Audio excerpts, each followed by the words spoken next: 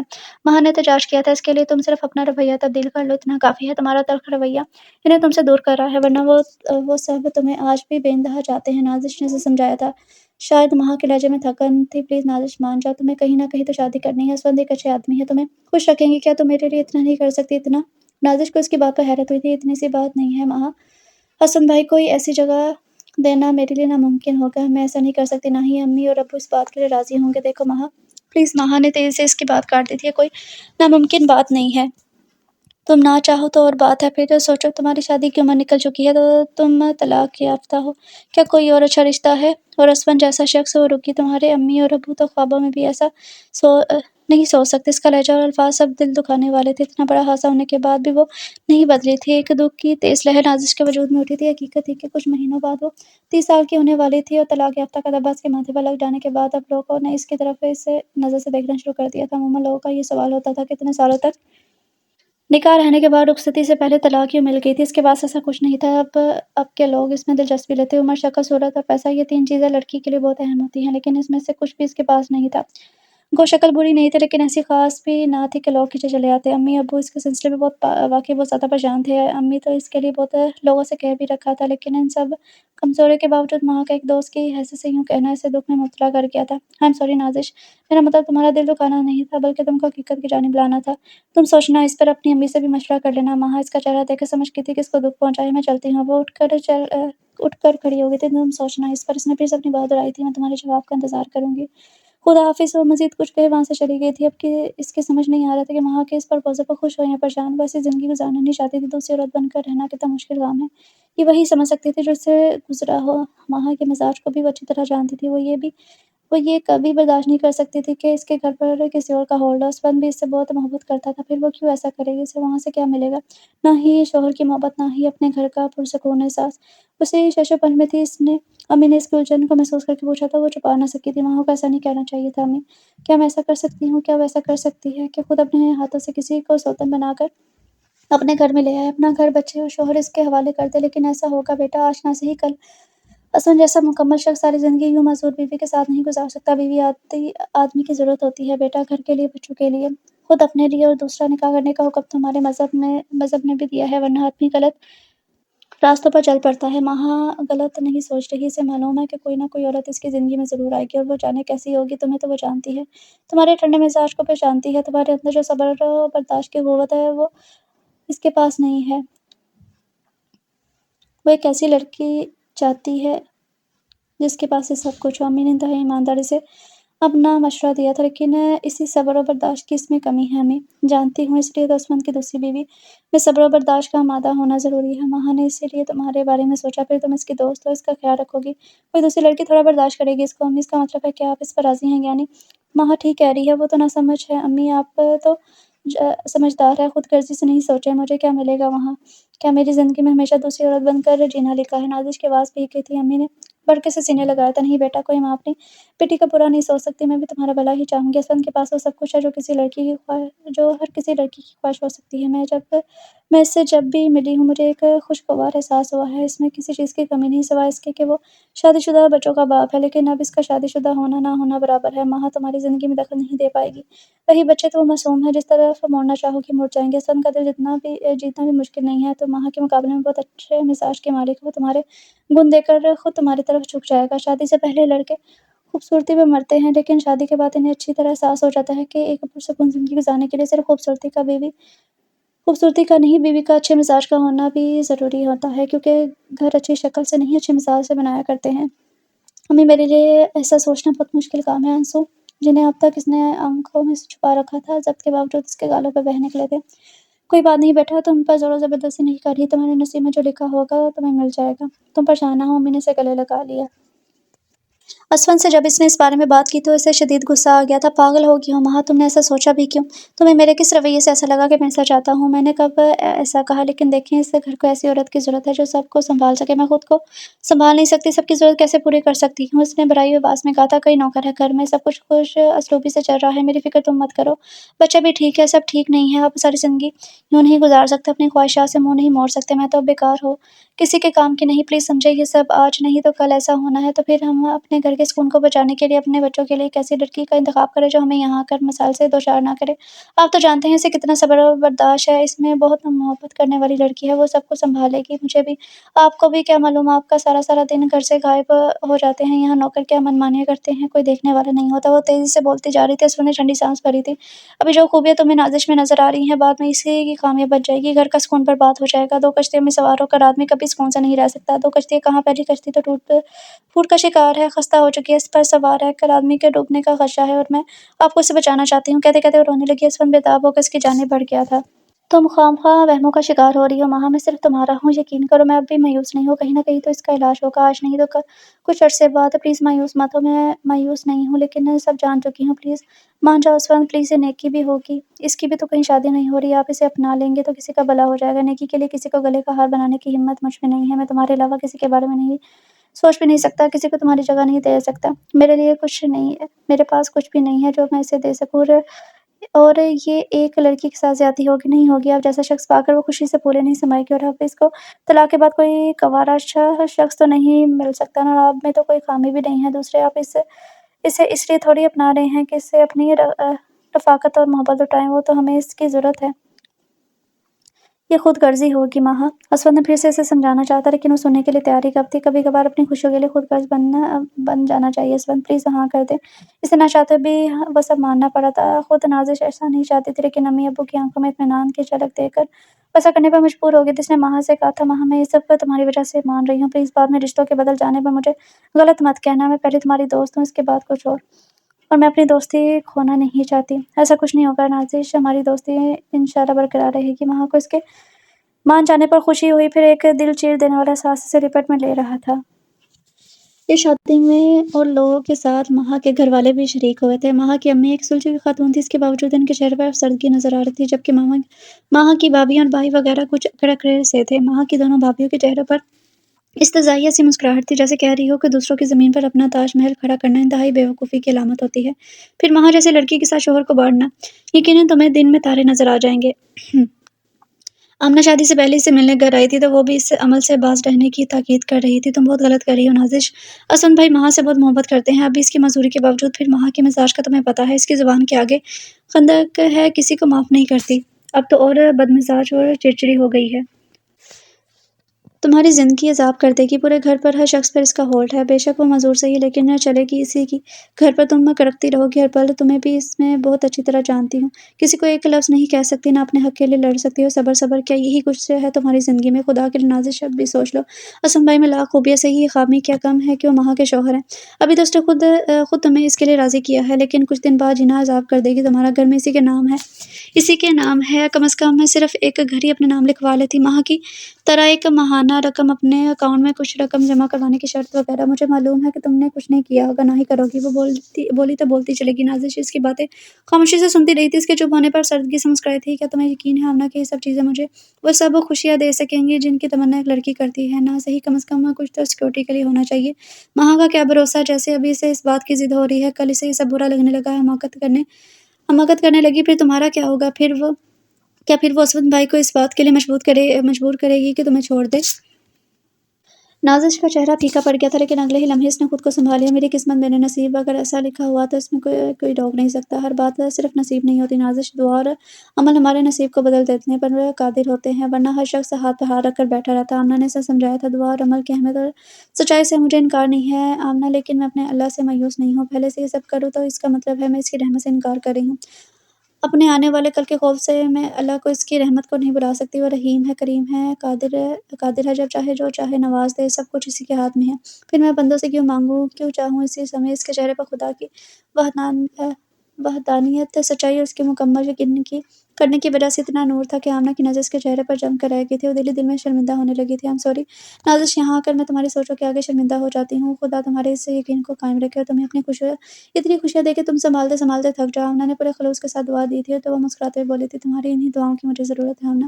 اور آج دلہن بنی وہ آتے جاتے چہروں کو خاموشی سے دیکھ رہی تھی، ہر چہرہ ایک مختلف کیفیت بیان کر رہا تھا۔ کسی چہرے پر محبت تھی، کسی پر دعائیں، کسی پر طنز، کسی پر مذاق، ہر کسی کے الگ الگ چہرے تھے۔ آگے اس کے کیا ہونا تھا ابھی اسے نہیں پتا تھا، امتحان تو ابھی شروع ہوا تھا۔ اس نے ٹھان لیا تھا کہ وہ اس پر پورا اترنے کی کوشش کرے گی۔ اسود نے اس دوران اس میں ایک بار بھی اسے مخاطب کرنے کی کوشش نہیں کی تھی، وہ مستقل اس سے باتوں میں مصروف تھا۔ صرف ایک دو بار تصویریں اتروانے اس کے پاس آ کر بیٹھا تھا، تب بھی اس کی طرف دیکھا تک نہ تھا، جب اسے اس قدر ناقص سی تیار اس کی دلہن نہ ہو، کوئی اجنبی ہستی ہو۔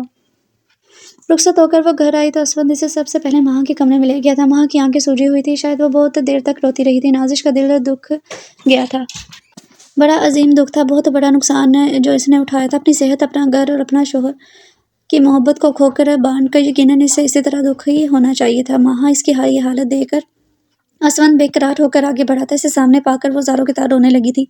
مہا پلیز اس طرح مت رو، دیکھو مجھے بہت تکلیف ہو رہی ہے، پلیز۔ میں نے وہی کیا جو تم نے کہا تھا، تمہاری ہی ضد ہے یہ، ورنہ میں ایسا نہیں کرنا چاہتا تھا۔ اب یوں رو کر مجھے پریشان مت کرو، تمہیں معلوم ہے تمہاری آنکھوں میں آنسو نہیں دیکھ سکتا۔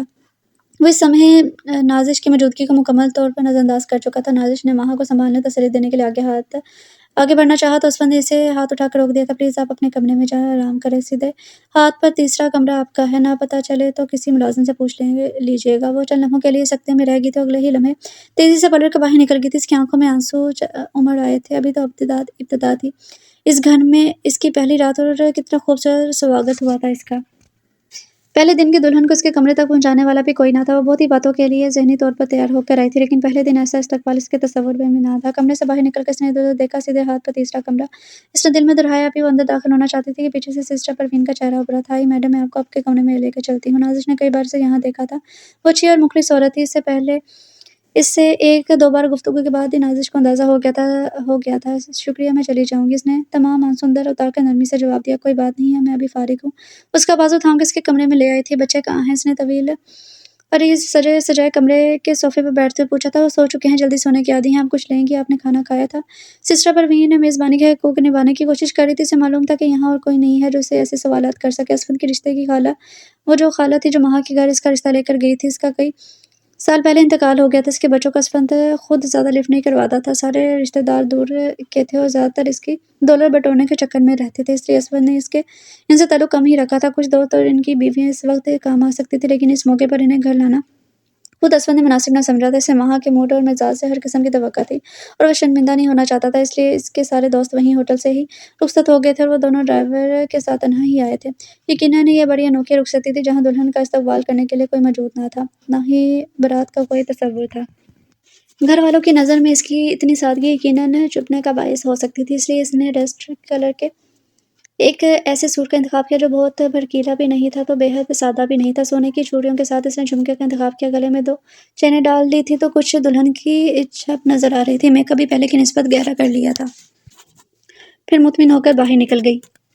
پتہ نہیں مجھے اس حالت میں مہا کے پاس جانا بھی چاہیے یا نہیں، وہ فیصلہ نہیں کر پا رہی تھی۔ اسی لمحے سامنے سے اسفند نکل آیا، لمحے بھر کو وہ ٹھٹکا پھر سنجیدگی سے بولا تھا، کچھ دن آپ مہا کے پاس مت جائیے گا۔ کیوں؟ وہ پوچھنا چاہتی تھی لیکن کچھ سوچ کر خاموش رہی۔ جی اچھا۔ وہ ابھی تک کھڑی تھی، سوچ رہی تھی کہ واپس پلٹ جائے۔ بیٹھ جائیں، کھڑی کیوں ہیں؟ اسفند کی آواز کانوں میں اتری تو وہ چونکی، پھر وہیں ایک کونے میں ٹک گئی تھی۔ میں جانتا ہوں نازش بہت کچھ آپ کی توقع کے خلاف ہوا ہے اور ہوگا، لیکن یہ سب میں نے آپ سے پہلے آپ پر واضح کر دیا تھا۔ یقیناً آپ میری مجبوری کو سمجھیں گی۔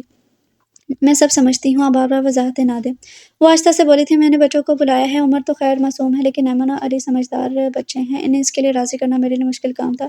وہ کچھ خفا سے بھی ہیں، لیکن مجھے امید ہے کہ آپ انہیں اپنے سلوک سے راضی کر لیں گی۔ وہ بتا رہا تھا کہ بچے آیا کے ساتھ کمرے میں داخل ہوتے۔ بچے اس کے لیے اجنبی نہیں تھے، لیکن پہلے بھی وہ اس سے زیادہ فری نہیں تھے، لیے دے رہنے والے مزاج کے بچے تھے۔ اور بچوں، نازش آنٹی کو تم دونوں جانتے ہی ہوگے۔ آنٹی؟ نازش کو عجیب سا محسوس ہوا تھا۔ ہاں، آنٹی ہی ہو سکتی ہوں میں، خدا ان کی ماں کو سلامت رکھے، اس نے دل ہی دل میں سوچا تھا۔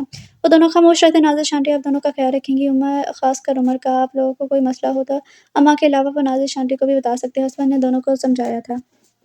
کہاں تھے تم صبح سے اب تک؟ رات ہونے والی ہے، ابھی تو ایک دن نہیں گزرا، اور ہاں، تم تو مجھے بھول گئے ہو۔ کل تمہاری شادی تھی، آج تمہاری دلہن کو تمہاری ضرورت ہوگی، تم اس کا دل بہلا رہے ہوگے، اسی لیے صبح سے میرے پاس نہیں آئے، وہ ہذیانی انداز میں پوچھ رہی تھی۔ مہا پلیز ایسا مت کرو، میرے مسائل میں اضافہ مت کرو، میں صبح سے آفس میں تھا، تم فون کروا لیتی، کام کچھ زیادہ تھا اس لیے فون کرنے کا ٹائم نہیں ملا مجھے۔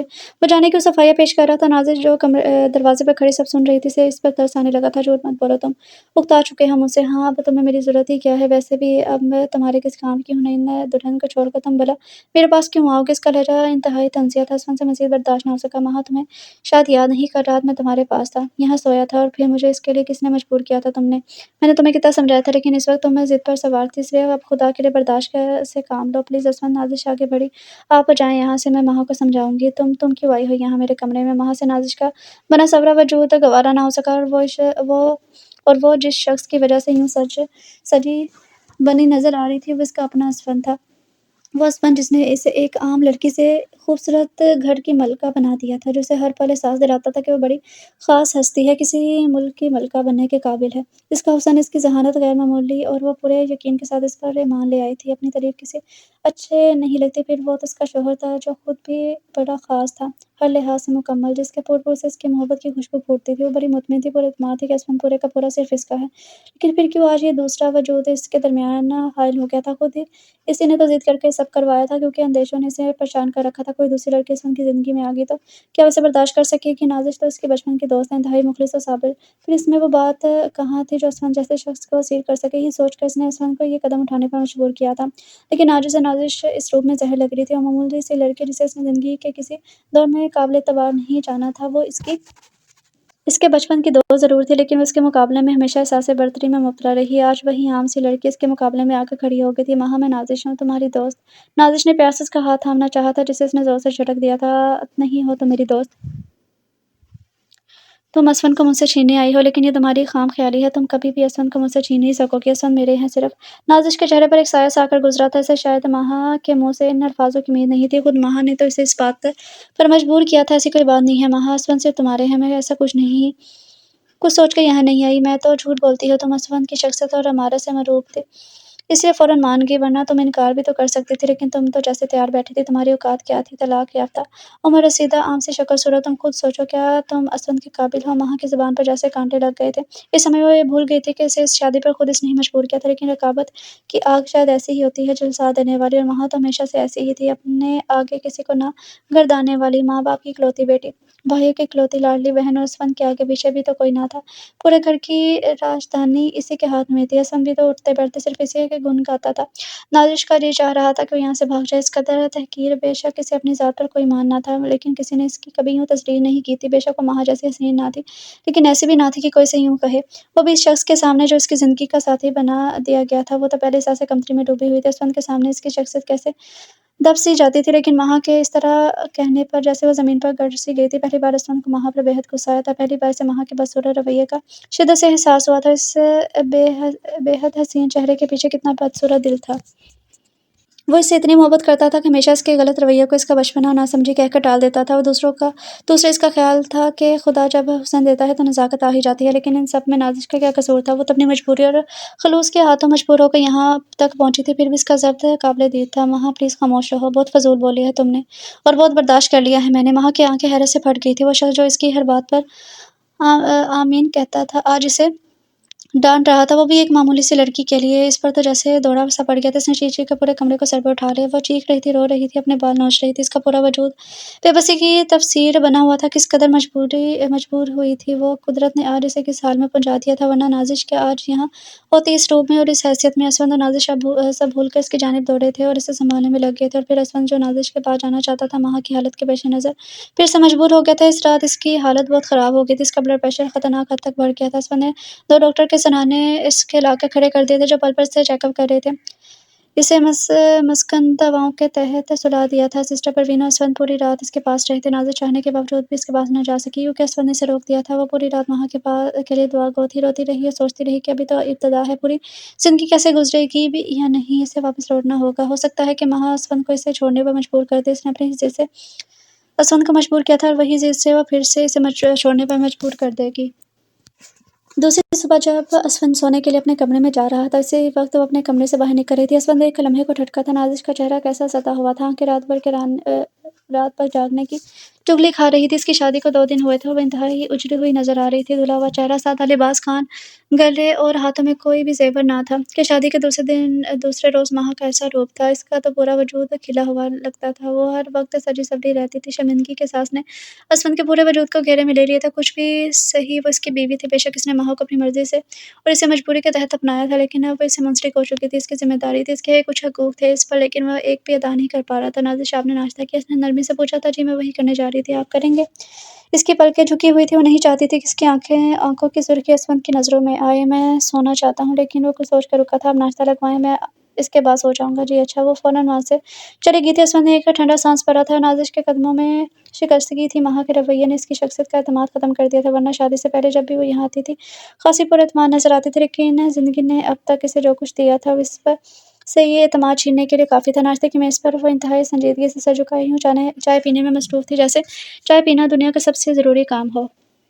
لگتا ہے آپ پوری رات سوئی نہیں؟ اسفند نے ایک گہری نظر اس پر ڈالی تھی۔ نہیں، میں سو گئی تھی۔ اب مہا کیسی ہے؟ ٹھیک ہے، اب تو سو رہی ہے۔ ڈاکٹرز کہتے ہیں وہ ذہنی طور پر بہت منتشر ہو چکی ہے، اس کا بلڈ پریشر بہت بڑھ گیا تھا، جو اس کے لیے بہت خطرناک ہے، اسے نارمل رکھنا بہت ضروری ہے۔ سمجھ نہیں آتا اس مسئلے کا کیا حل ہو۔ بہرحال خدا بہتر کرے گا۔ مہا کی کل کی باتوں کا مجھے بہت افسوس ہے، میں اس کے لیے آپ سے معذرت خواہ ہوں، لیکن اس کی ذہنی حالت کے پیش نظر مجھے امید ہے کہ آپ وہ سب نظر انداز کر دیں گی۔ میں سمجھتی ہوں، آپ پلیز پریشان نہ ہوں اور مجھ سے معذرت نہ کریں۔ میں یہاں اس لیے نہیں آئی کہ آپ کے مسئلے میں اضافہ کروں یا آپ بار بار مجھ سے معذرت کریں۔ مجھے معلوم ہے وقت نے مہا کو زبردست ضرب لگائی ہے، جس نے اس کی ذات میں دراریں ڈال دی ہیں، اس لیے وہ یہ سب سہ نہیں پا رہی۔ اس وقت ہماری پہلے ترجیح سے ذہنی طور پر اس کے لیے تیار کرنا ہے، اس لیے اس حادثے کو قبول کرنا ہوگا، اسے بہادر بننے کی کوشش کرنی ہوگی، جو اس کے لیے بہت ضروری ہے۔ میں اس کی دوست پہلے تھی، آپ کی بیوی بعد میں بنی ہوں۔ میں خود اسے زندگی کی طرف لانا چاہتی ہوں، اگر آپ اجازت دیں تو میں کوشش بھی کروں گی۔ نازش نے سنجیدگی سے کہا تھا، ضرور، مجھے آپ کے خلوص میں ہمیں ذرا شبہ نہیں ہے، لیکن جواباً آپ کو جو کچھ ملے گا وہ آپ سہ پائیں گی۔ میرا مطلب ہے مہا کا رویہ۔ اسفند کہتے کہتے رکا تھا۔ مجھ میں برداشت کی بڑی قوت ہے، اللہ تعالیٰ نے مجھے اس سلسلے میں تہی دمہ